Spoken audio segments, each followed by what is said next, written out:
News voice, जो हर खबर से आपको कराए रूबरू। रेवाड़ी नगर परिषद से भाजपा चेयरपर्सन प्रत्याशी पूनम यादव के समर्थन में आज जैसे ही मुख्यमंत्री मनोहर लाल रेवाड़ी पहुंचे तो उनके स्वागत में न केवल पूरा शहर उमड़ पड़ा, बल्कि शहर में 4 अलग अलग स्थानों पर आयोजित सभाओं में भाजपा जिंदाबाद के जोरदार नारे भी लगे। निकाय चुनाव में इतना भारी जनसमूह देखकर मुख्यमंत्री भी गदगद हो गए तथा रेवाड़ी से भाजपा प्रत्याशी पूनम यादव की जीत को लेकर वे पूरी तरह आश्वस्त नजर आए और उन्होंने यह कहते भी जरा देर नहीं लगाई कि तुम एक बार भाजपा प्रत्याशी को विजयी बनाओ, विकास के मामले में रेवाड़ी शहर को कहीं भी पीछे नहीं रहने दिया जाएगा।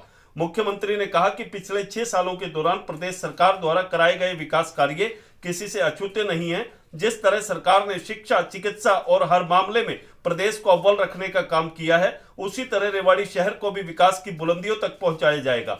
मुख्यमंत्री के आगमन के दौरान खास बात यह रही कि पूनम यादव के समर्थन में केंद्रीय मंत्री राव इंद्रजीत सिंह के अलावा प्रदेश के सहकारिता मंत्री डॉक्टर बनवारी लाल, पूर्व शिक्षा मंत्री रामविलास शर्मा और यह कहें कि पूरी भारतीय जनता पार्टी ही एकजुट खड़ी दिखाई दी तो कुछ गलत नहीं होगा। वहीं मुख्यमंत्री मनोहर लाल ने कहा कि प्रदेश के लाखों किसान प्रदेश सरकार से खुश हैं, जो कि नारनौल में देखने को मिला।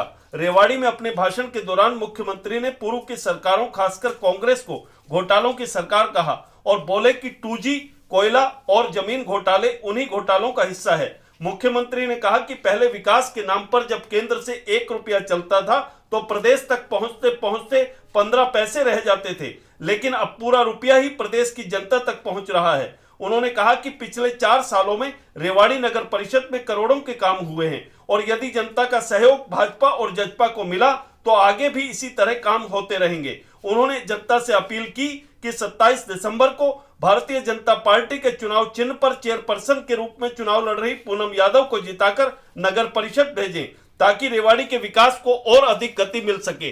रेवाड़ी से न्यूज वॉइस के लिए संजय कौशिक के साथ अजय सागर अत्री की रिपोर्ट। तक पहुंचा सकते हैं।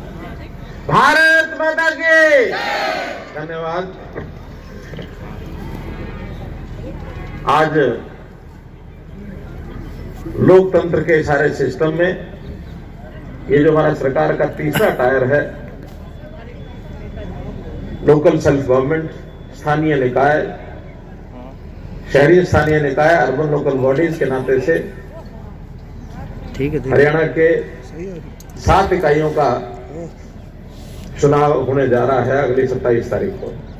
3 नगर निगम है, 1 रेवाड़ी की नगर परिषद है और 3 नगर पालिकाएं हैं। इस चुनावी प्रचार अभियान में आज हमारे मंच पर विराजमान हमारे केंद्रीय मंत्री राव इंद्रजीत सिंह जी उपस्थित थे। आपको उन्होंने संबोधित किया। अभी चूंकि अगली सभाएं भी साथ साथ चल रही हैं, 4 सभाएं इसी समय एक साथ चल रही हैं, तो उसमें हम लोगों ने तय किया था कि बोलते जाएं, अगली सभाओं में चलते जाएं। रामविलास जी बोल के अगली सभा में गए हैं, राव साहब गए हैं, हमारे सरदार निशान सिंह जी भी चले गए, वहीं गए हैं। अब पीछे पीछे मैं भी जाऊंगा, फिर आगे बढ़ते जाएंगे तो 4 सभाएं शाम को 7 बजे तक पूरी हो जाएंगी। तो इस नाते से रामविलास जी और सरदार निशान सिंह जी अगली सभा में गए। हमारे बीच में जननायक जनता पार्टी के राष्ट्रीय उपाध्यक्ष डॉक्टर KC बांगड़ जी हैं। मंत्रिमंडल में मेरे साथी डॉक्टर बनवारी लाल जी, विधायक हमारे लक्ष्मण यादव जी, यहाँ के जिलाध्यक्ष श्री हुकमचंद जी, जिलाध्यक्ष JJP के श्याम सुंदर सब्रवाल जी, हमारे हरको बैंक के चेयरमैन डॉक्टर अरविंद यादव, हमारी जो प्रत्याशी हैं यहाँ की बहन पूनम यादव, क्या नाम, पूनम यादव, भाई रत्नेश बंसल जी, श्री महावीर यादव जी, अजीत सिंह जी कलवाड़ी, उपस्थित सभी हमारे अधिकारीगण, नेतागण, नौजवान साथियों, बुजुर्गों, माताओं, बहनों, पत्रकार छायाकार मित्रों, ये जैसा बताया कि चुनाव भले ही नगर पालिका, नगर परिषद हो, पंचायतों का या पंचायत समिति, जिला परिषद हो, लेकिन लोकतंत्र की सबसे नीचे की जो सीढ़ी है, जनता के साथ जिनका रोजमर्रा का संबंध आता है, जो हमारी जनता की जरूरतें हैं, सबसे ज्यादा जरूरत उसके अपने घर के आसपास गली है, नाली है, सफाई है, पानी है, बिजली है, सड़क है, स्वच्छता है, सौंदर्यकरण है, ये सब चीजें उसकी पहली आवश्यकता होती है।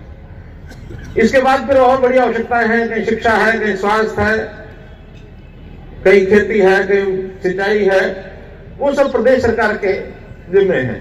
लेकिन मूलभूत आवश्यकताएं सारी ये हमारे स्थानीय निकाय के जरूरतें हैं। और सबसे ज्यादा चिंता भी व्यक्ति को इसी बात की होती है, जब वो घर से बाहर निकलता है, अगर उसको सारे शहर का वातावरण अच्छा दिखता है, वो अपने कार्यालय में जा रहा है, अपनी दुकान पर जा रहा है, शहर से बाहर कहीं जा रहा है, विद्यालय में जा रहा है, अस्पताल में जा रहा है, बाहर निकलते ही उसको लगता है कि बड़ी सफाई है, स्वच्छता है, मुझे समय पर पानी मिल गया, मेरे समय के ऊपर रात के समय बिजली मुझे मिल गई, घर में आवश्यकता बिजली वो पूर्ति हो गई, तो उसका जीवन सुखी रहता है, वो दिन भर प्रसन्न रहता है। और अगर बाहर निकलते उसको गंदगी का ढेर मिल गया, बदबू मिल गई, और उसके घर में पानी समय से आया नहीं, अंधेरा छाया हुआ है, बिजली नहीं समय पर मिली, वो 4 गालियां नगर पालिका को, नगर परिषद को भी देगा, अपने पार्षद को, अपने चेयरमैन को, फिर प्रदेश सरकार को, वहां के विधायक को, वहां के मंत्री को, मुख्यमंत्री को, और कई लोग तो धीरे धीरे फिर मोदी जी तक पहुंच जाते हैं। बात छोटी सी होती। तो इस छोटे छोटे कामों के लिए जो हमारी स्थानीय सरकार बनने वाली है, वो आप लोगों के माध्यम से बनने वाली है। ये ठीक कहा कि दोनों सरकारें, हम लोगों ने भारतीय जनता पार्टी के नेतृत्व वाली केंद्र में, वहां भी एनडीए के कुछ दल साथ हैं, और यहां भी हमारे दोनों दलों की सरकार प्रदेश में, जिसका नाम बांगड़ जी ने कहा भारतीय जननायक जनता पार्टी, मैं इसका शॉर्ट नेम बताता हूं, बीजेजेपी। क्या बना? बीजेजेपी, जिसमें बीजेपी भी आ गई, जेजेपी भी आ गई। तो ये बीजेजेपी के जो कैंडिडेट हैं हमारे, साझा मिलकर के चुनाव लड़ रहे हैं। यहां हमने मोटा बंटवारा किया है रेवाड़ी जिले में कि नगर पालिका जो हमारी धारूड़ा की है, वो पूरी हमने यानी जननायक जनता पार्टी को दे दी, और शायद रेवाड़ी सारे बीजेपी के लड़ रहे हैं, ऐसे ही ना। तो ये ढंग से बंटवारा किया, लेकिन बाकी नगर निगमों में वार्डों के हिसाब से कुछ वार्ड हमारी जेजेपी लड़ रही है, कुछ वार्ड बीजेपी लड़ रहे हैं, मिल करके और उन सब चीजों को एक साथ कर रहे हैं। एक एक चीज लिख के भेजी उन्होंने, यानी जो 138 करोड़ के काम बताए, ये सारे राजकीय महाविद्यालय का निर्माण करवाया गया है। ये हुआ कि नहीं हुआ? हॉस्टल के ऊपर 17 करोड़ रुपए लगे, गवर्नमेंट कॉलेज का 17 करोड़ रुपए लगा कि नहीं लगाया हॉस्टल के ऊपर? अंडर कंस्ट्रक्शन है। तो ये काम वही है जो इस समय चल रहे हैं, क्योंकि सारे काम चलने के बाद आप लोग तो पता नहीं कभी कोई जाता होगा, देखता होगा, नहीं देखता होगा, राजनीतिक क्षेत्र के कार्यकर्ता, ठीक है चलो घूमो फिरो देखो, इन कामों को देखना चाहिए। और न केवल देखना चाहिए, बल्कि कोई काम की जरूरत महसूस होती है तो उस काम के बारे में बताना भी चाहिए, और बता करके हमारे तक वो पहुंचना चाहिए। जब पहुंचेगा तब हम उसके लिए सोचेंगे भी इसका पैसा रिलीज करें, पैसा दें आपको। तो इस नाते से ये सारे नगर पालिकाओं के काम, आपके काम तभी हमारे तक पहुंच सकते हैं जब आपके जो चुने हुए, जो इस समय के जो पार्षद और चेयरमैन, आप अपने साथ जोड़ करके चलोगे, जिसमें जजपा भारतीय जनता पार्टी के जो कैंडिडेट हैं, वो अगर चुनोगे तो बात हमारे साथ सीधी पहुंचेगी, उसका सीधा लाभ होगा। केंद्र में अपनी सरकार, प्रदेश में अपनी सरकार, स्थानीय निकाय में अपनी सरकार होगी, तो इसका सीधा सीधा लाभ जनता तक हम पहुंचा सकते हैं। इस बात का ध्यान रखना चाहिए। इस नाते से अपने कमल के निशान के ऊपर जो चेयरमैन अपनी बहन पूनम देवी चुनाव लड़ रही हैं, ऐसे ही हमारे जो 8 पार्षद हैं, वो भी अलग अलग वार्डों के एक बार सामने आ जाएंगे। तो सिक्योरिटी साइड में जो इन लोगों को आने दो, 8 लोगों को